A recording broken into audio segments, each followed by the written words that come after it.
तो दोस्तों नमस्कार, मैं हूं अनिल और रेसलिंग सुपर धमाल में आपका स्वागत है। तो दोस्तों जब से द बेस्ट ब्रॉक लेसनर की वापसी समरस्लैम 2025 के मेन इवेंट में हुई है, तब से सोशल मीडिया पर चर्चाओं का बाजार पूरी तरह से गर्म है।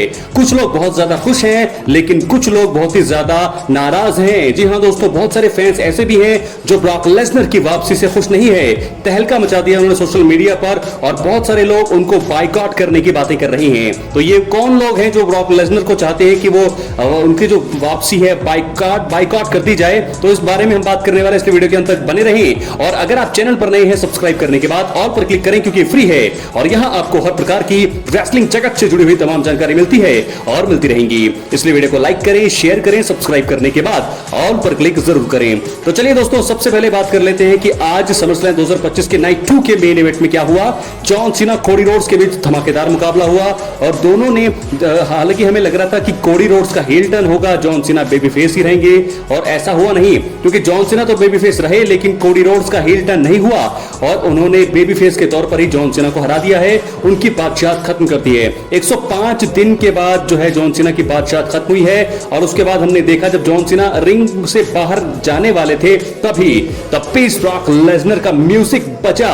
जैसे कि मैंने आपको पिछली कई वीडियोस में बताया था कि ऐसा भी हो सकता है कि जब जॉन सीना रिंग में हो तब ब्रॉक लेसनर आ जाए, और ऐसा हुआ है। तो दोस्तों इसलिए चैनल पर आप एक्टिव रहें, जो यहां पर बताया जाता है वैसा होता है और ऐसा हुआ है। तो दोस्तों तो बता दें, उसके बाद ब्रॉक लेसनर आते हैं, जॉन सीना को देखते हैं, क्राउड जो है बहुत ज्यादा खुश हो जाता है। और ट्रिपल एच ने समरस्लैम नाइट 2 के मेन इवेंट जब शुरू हुआ था तब सुबह ही बोल दिया था कि आज कुछ धमाकेदार होने वाला है, इसलिए आप तैयार रहें। तो ऐसे में हमें क्या पता था कि नाइट 2 के मेन इवेंट में ब्रॉक लेसनर आ जाएंगे, और वही हुआ। ब्रॉक लेसनर की वापसी, जॉन सीना पर कर दिया अटैक, और बाद में हमें यह पता चला, ट्रिपल एच ने यह बताया पिछली कई वीडियोस में भी, कि ये जॉन सीना की विश लिस्ट थी, जॉन सीना का ही प्लान था और जॉन सीना ही वो शख्स हैं जिन्होंने ब्रॉक लेसनर की वापसी कराई है। बहुत बड़ा कारण, बहुत सारे कारणों में से ये सबसे बड़ा कारण है कि ब्रॉक लेसनर की वापसी जॉन सीना के कहने पर हुई है, क्योंकि जॉन सीना का फेयरवेल टूर चल रहा है और जॉन सीना चाहते हैं कि वो ब्रॉक लेसनर का सामना करें, इसलिए ब्रॉक लेसनर की वापसी हुई है। और लेकिन बात कर लेते हैं कि बॉयकॉट क्यों कहा जा रहा है, क्योंकि दोस्तों आप सबको पता है कि ब्रॉक लेसनर क्यों इस समय सुर्खियों में है, क्यों वो डब्ल्यूडब्ल्यूई से दूर रहे। सेक्सुअल एलिगेंसेस इन पर लगे थे और बहुत ज्यादा चीजें, जेनल ग्रांट जो थी पहले विंस मैकमैन के साथ काम करती थी, उनका जो है नाम उसमें आया था। हालांकि विंस मैकमैन तब से डब्ल्यूडब्ल्यूई से बाहर हुए, 2022 की ये बातें हैं। 2022 में ये जब केस सामने आया तो विंस मैकमैन उस समय डब्ल्यूडब्ल्यूई के क्रिएटिव हेड थे। जब उनका नाम आया, गंभीर आरोप उन पर लगे, तो उनको ये छोड़ना पड़ा, डब्ल्यूडब्ल्यूई से ये पद छोड़ना पड़ा। और बाद में जब हमने देखा कि ब्रॉक लेसनर का भी नाम आ रहा है कि ब्रॉक लेसनर ने कुछ ऐसी तस्वीरें या कुछ चैटिंग जो है वो सिर्फ डिलीवर करी थी, उनका कोई फिजिकल उनका कुछ ऐसा था नहीं, लेकिन फिर भी उनका जब नाम आया तो उन्हें डब्ल्यूडब्ल्यूई से बाहर का रास्ता करना पड़ा, मतलब उन्हें बैन लिस्ट में रखा गया या दूरी उन्होंने बना ली डब्ल्यूडब्ल्यूई कंपनी से। लेकिन फिर उसके बाद जो केस है बहुत ही ज्यादा बढ़ता गया। विंस मैकमैन तो दोस्तों अभी भी बाहर ही हैं, लेकिन मुझे ऐसा लगता है कि फैंस को ये चीजें पसंद नहीं आई। फैंस चाहते हैं कि वो अभी तक केस सॉल्व नहीं हुआ है और ब्रॉक लेसनर की वापसी नहीं होनी चाहिए, उनको दोबारा से बैन करना चाहिए, बाइकआउट करना चाहिए डब्ल्यूडब्ल्यूई से, ऐसा कहना है बहुत सारे लोगों का। लेकिन फिलहाल दोस्तों मैं आपको बता दूं कि क्यों ब्रॉक लेसनर की वापसी बहुत जरूरी थी डब्ल्यूडब्ल्यूई के लिए। तो सबसे पहले आपको बता दें कि इस समय जॉन सीना का फेयरवेल टूर चल रहा है, वो 4 महीने बाद वो चले जाएंगे। रोमन रेंस अपने आखिरी, मुझे लगता है 1 या 2 साल रोमन रेंस के पास होंगे। कोडी रोड्स भी 2 या 3 साल उनके पास है, 3-4 साल। सेथ रॉलिंस, एजे स्टाइल्स भी अब बस जाने ही वाले हैं। तो ऐसे में ब्रॉक लेसनर का फ्यूचर इस समय अंधेरे में है और बोरिंग सा कुछ लग रहा था डब्ल्यूडब्ल्यूई। ब्रॉक लेसनर की वापसी हुई है, एक्साइटमेंट आ गई है, और एक्साइटमेंट बहुत जरूरी है डब्ल्यूडब्ल्यूई के भविष्य के लिए।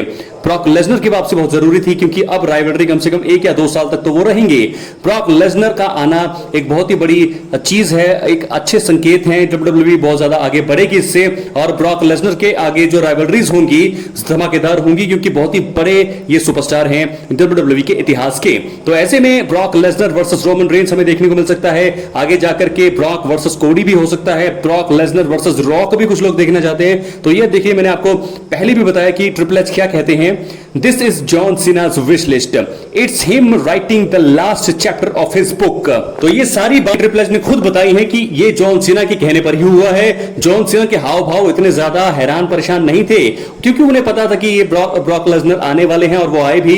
तो ये चीजें थी दोस्तों, जॉन सीना का ही प्लान था। लेकिन अब ब्रॉक लेसनर जब आ गए हैं तो लोगों को जो बोलना है उन्हें बोलने दीजिए, ज्यादा फर्क पड़ना नहीं चाहिए, क्योंकि ब्रॉक लेसनर बहुत बड़ा नाम है। उनका आना WWE को थोड़ा जिंदा यहां पर कर देगा। जो बोरिंग हो रहा था WWE, थोड़ा एक्साइटमेंट अब यहां से जग गई है। जब सीएम पंक वापस आए थे तो उस समय हमें ऐसा लगा कि सीएम पंक बहुत बड़े सुपरस्टार हैं उनके आने से, जो है, क्योंकि फैन फॉलोइंग दोस्तों बहुत ज्यादा है इन सुपरस्टार्स की, जैसे सीएम पंक है, जॉन सीना है, ब्रॉक लेसनर है, रोमन रेंस है, द रॉक है। इनकी फैन फॉलोइंग दुनिया भर में करोड़ों में है।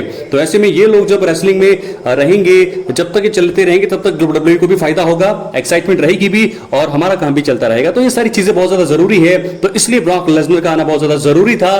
तो बाइकआउट तो ये कर ही रहे हैं, लेकिन अब हमें लगता है कि ये अच्छी चीज करी है, बहुत ही बढ़िया तगड़ा मूव, और ये कॉल करनी थी ट्रिपल एच ने, वो कर दिखाया है। अब हम बात कर लेते हैं आखिर में रोमन रेंस की। तो दोस्तों, जैसे कि पिछली वीडियो में मैंने आपको बताया कि रोमन रेंस अब सेथ रॉलिंस के पीछे जाने वाले हैं। वर्ल्ड हेवीवेट चैंपियनशिप के लिए वो जा सकते हैं, ऐसा सैम रॉबर्ट्स का कहना है। ऐसा बिल्कुल हो सकता है, लेकिन फिलहाल अभी क्लैश इन द पेरिस में वो एकदम से वो नहीं आएंगे, क्योंकि सीएम पंक को कैश इन किया है उन्होंने। तो सेथ रॉलिंस की राइवलरी अभी सीएम पंक के साथ चलेगी। सीएम पंक जरूर उन्हें जो है अपने रीमैच की मांग करेंगे, उनकी राइवलरी आगे चलेगी। तो रोमन रेंस मुझे लगता है एक बार फिर से ब्रेक पर जाने वाले हैं, क्योंकि उनकी फिल्म की भी शूटिंग है, स्ट्रीट फाइटर करके फिल्म है। तो रोमन रेंस वहां जाने वाले हैं। तो ऐसे में मुझे लगता है कि रोमन रेंस दोबारा से WWE से ब्रेक लेंगे, और ब्रेक के बाद मुझे लगता है वापसी वो करेंगे या तो सेथ रॉलिंस के साथ सामने ही सीधा आएंगे, या फिर सर्वाइवर सीरीज वॉर गेम्स जब होगा, जब ब्लड लाइन को उनकी जरूरत होगी असली अपने लीडर की, जेकब फाटू के लिए, जिमी उसो के लिए, तब मुझे लगता है कि रोमन रेंस का रिटर्न तब कराया जा सकता है। यह एक बहुत ही बड़ा मूव होगा। लेकिन फिलहाल मुझे ऐसा लगता है कि रोमन रेंस अब WWE से ब्रेक पर होंगे, लीव करेंगे WWE को कुछ टाइम के लिए। उनकी फिल्म की शूटिंग सितंबर में है, तो सितंबर का महीना, ये महीना पूरा, क्योंकि अगस्त अभी शुरू हुआ है, ये महीना और अगला महीना रोमन रेंस ब्रेक पर रहने वाले हैं। तो सितंबर के एंड तक शायद वो वापसी करें, अक्टूबर में या फिर सितंबर के बीच में वो वापसी कर सकते हैं। तो रोमन रेंस के लिए प्लान ये है कि अभी वो ब्रेक पर जाएंगे, आने के बाद वो सेथ रॉलिंस के साथ राइवलरी शुरू कर सकते हैं। आने वाले 2 मैचों की अगर मैं बात करूं तो एक तो वो ब्लड लाइन के लिए दोबारा जाएंगे, क्योंकि survivor series blood line war games एक मुकाबला होगा, मुझे लगता पक्का होगा। इसके लिए तो रोमन रेंस आएंगे, क्योंकि जेकब फाटू समय हार रहे हैं सोलो सिकोवा के सामने, और सोलो सिकोवा का ग्रुप लगातार उन पर दबदबा बनाकर रख रहा है। सोलो सिकोवा ने अभी हाल ही में जो है समर स्लैम में ही अपने टाइटल को रिटेन किया है।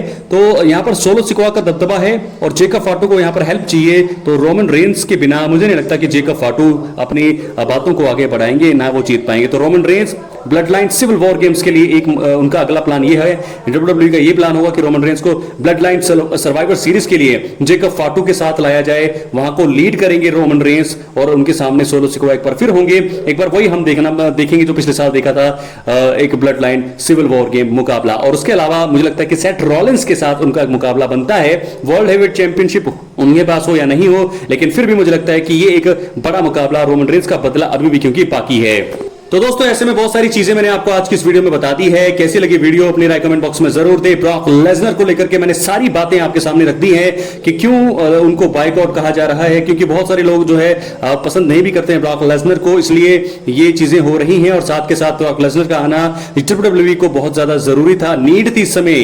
तो ऐसे में उनका अब आना जब वो आ गए हैं तो बहुत अच्छी, ये एक अच्छा तगड़ा मूव किया है ट्रिपल एच ने। तो फिलहाल रोमन रेंस को लेकर के 2 मैंने आगे के प्लान बताए हैं कि सर्वाइवर सीरीज वॉर गेम्स में वो आएंगे ब्लड लाइन के साथ, वहां उनका मुकाबला होगा, अपनी टीम के साथ ज्वाइन करेंगे। वो राइवलरी भी बड़ी जबरदस्त होने वाली है, और साथ के साथ सेथ रॉलिंस के साथ भी उनका एक मुकाबला बनता है, उनसे भी उनको बदला लेना है। तो क्या पता वो सीधा या सेथ रॉलिंस पर अटैक करे, क्योंकि दोस्तों bloodline civil survivor series ज्यादा नजदीक है। तो मुझे लगता है कि पहले वो सर्वाइवर गेम की तैयारी करेंगे, उसके बाद वो जाएंगे सेथ रॉलिंस की तरफ, क्योंकि पहले सर्वाइवर सीरीज वॉर गेम्स पहले है। तो मुझे लगता है कि ब्लड लाइन की स्टोरी लाइन में वो शामिल होंगे, वहां पर वो अपनी टीम को जीत दिलाएंगे, और उसके बाद वो आगे की तरफ बढ़ेंगे।